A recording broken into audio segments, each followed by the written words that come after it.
How we doing? So today I was just thinking as I'm listening to Bayes' Theorem, Proving History by Richard Carrier.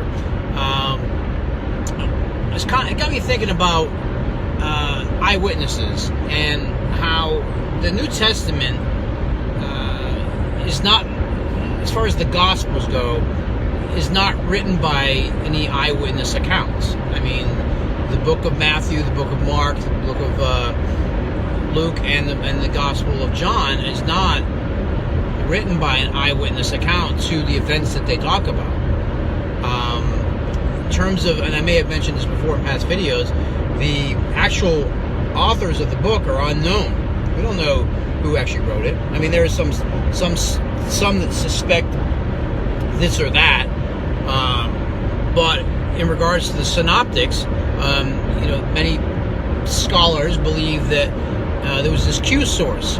There's this source, Q for QLO, I think is what it's short for, that the three writers of Matthew, Mark, Luke, and the Synoptic Gospels used to craft it. Now we can look at it and see that, Matthew obviously copied Mark, and that Luke copied the two priors.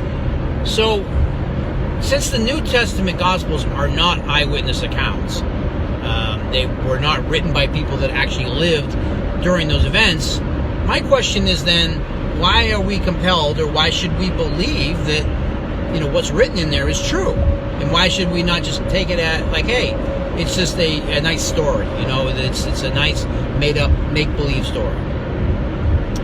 Because I was thinking about the Old Testament, and there may be some questionability about that too as well, whether or not, who wrote what, did Moses write this book, did he not write I mean, Christians, it's debatable amongst secular scholars as well as Christian scholars as to, who actually wrote what. And this, in certain realms, there's a consensus of the minds to say, okay, yeah, the first 5 books of the, I think it's the Pentateuch, I think it is, of the Old Testament, or the Hebrew Bible, was not written by Moses, even though many Christians allege that it was.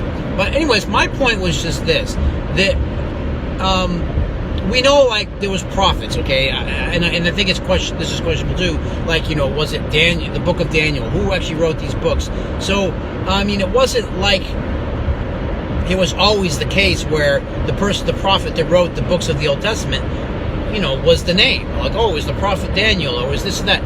Maybe in some cases it might have been, it was some prophet, and that was just the name of the book, but I'm just wondering and posing the question to you all is that, how much of the Old Testament is actual eyewitness accounting, of what happened? And because there is historical information. I mean, it's not like the Old Testament is poppycock. It's hogwash. There's absolutely no, whatsoever, there's no credibility for historical events, because there is historical stuff in the Old Testament. So I began to wonder, well, if they had those kind of writings, and God ordained or spoke to these writers, right, during the time, and some of them were eyewitness that lived during the time in which they were writing about, if that's even the case. I'd have to go back and review every one of the stinking Old Testament, books to see, when they were actually written, to get a consensus of, like, okay. But I got to wondering, like, here's my point, is that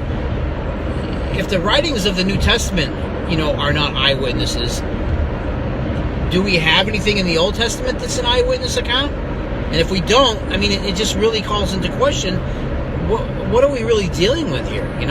We're dealing with, these fanciful stories, these things that, that make great, reading, but nothing more than that. And that's kind of where I'm going with it. Or if we have instances where there is eyewitness accounting, which I'm not certain that there is, why do we not see that in the New Testament Gospels? Why did we not get the first Gospel, written, I don't know, 20 years after, or more from the time of Jesus? I think it was even farther than that. Jesus was alleged to have lived on earth, crucified in 33 AD, somewhere around that time.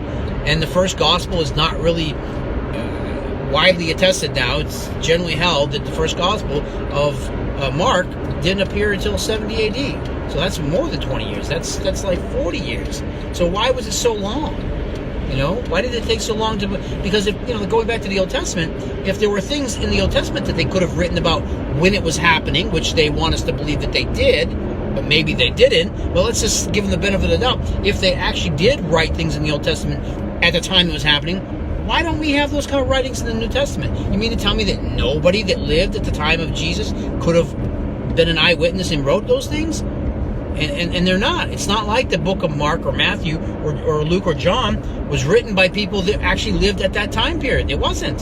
You say, well, that's okay. It was an oral tradition. It was passed down word of mouth to, but everybody was illiterate. They couldn't write or read. They didn't know how to, pen, or they didn't have any, but yet they could pen stuff in the Old Testament and they could write it down and the prophets could write and all this stuff. There had to have been somebody, but again, see, those were Jewish writers. They weren't Christian writers. The people that wrote the Old Testament were Jews. They weren't Christians.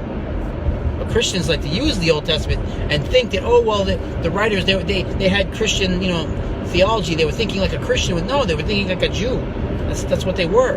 So anyways, I'll get off the topic, but I was just thinking that, how come we don't have any eyewitness accounts of, the alleged Jesus time period? I mean, it seems to me that it would be probable that we should be able to expect there to be some writings, but yet the Gospels that we have, but yet the earliest writings that we have are the writings of Paul. And Paul doesn't even go anywhere near into detail the things that happened to the time period that's closest to him. And to me, that's a bit suspect. That's not what one would expect to see. One would expect to see Paul, one that lived closest to the time of the crucifixion of Jesus and lived closest to the people, to the decade closest to the crucifixion, and the people that would have been alive at that time.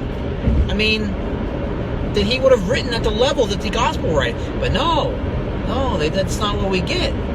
Not what we get when we read Paul's writings. No, sure, it's not like he's void of any knowledge of the crucifixion, but he doesn't have any elaborate stories like the Gospels do, like the book of Mark, or Matthew, or Luke, or John. Why is that? So, I'm sure Christians have some explanation for this. I'm not sure that it would be one that would be very convincing for me, or maybe for you, or maybe it would be. I don't know. But when I think about that, it makes me wonder, why is there no eyewitness accounts? We could have writings in the Old Testament that may have been written at the time period in which the stuff that they write about was happening, but yet we can't get that but yet God was supposed to be in control of all this. And that's very strange that, he couldn't have picked out someone, that he had to wait 40 years after the crucifixion for somebody. It's just, you see that it's not, it's not real. It's not, you're not dealing with a historical record here. You're dealing with a story that evolved and it was embellished and they just copied and they plagiarized one another. That the book of Matthew, the writer of Matthew borrowed from Mark and embellished the story more. Because if you read the story of Mark and you read the story of Matthew, you see the story gets bigger. More details are added and this and that. And it's even farther away from the time and period which they're writing about. And then by the time you get to Luke, boy, it's really, and then John is basically widely held that it was written around, the turn of 100 AD. So, that's like, what? 30 something from 100 is, if you do the quick math, 70 years later. And then when you read the book of John, it's totally like the Christology. It's way higher than the first three, the Synoptic Bible. Synoptic Gospel, excuse me. So anyways, it's just something I wanted you guys to think about. It was something I was thinking about, that it seems as though that if these events that are listed in the New Testament Gospels actually have occurred, we would have seen or gotten writings from people that actually lived there. Now, that's my premise. That's my assumption. That's what I presume. But, maybe I'm wrong in thinking that. What do you guys think? I don't know. Leave a comment below the video. Let me know what your thoughts are on this. And if you think that we would have a better, more historical accounting of the crucifixion and everything, if it was really real, wouldn't we have it closer to the time period, and wouldn't we actually have it by the actual people that witnessed it, not it's hearsay, or this was passed down to me kind of thing through oral tradition? I don't know. I'm just thinking that's what we as good historians, that's what we should be able to expect. As people looking back to that time period, somebody should have cared about it. Somebody should have wanted to write about it. But it seems like nobody did in that time period in which it happened. See you next time.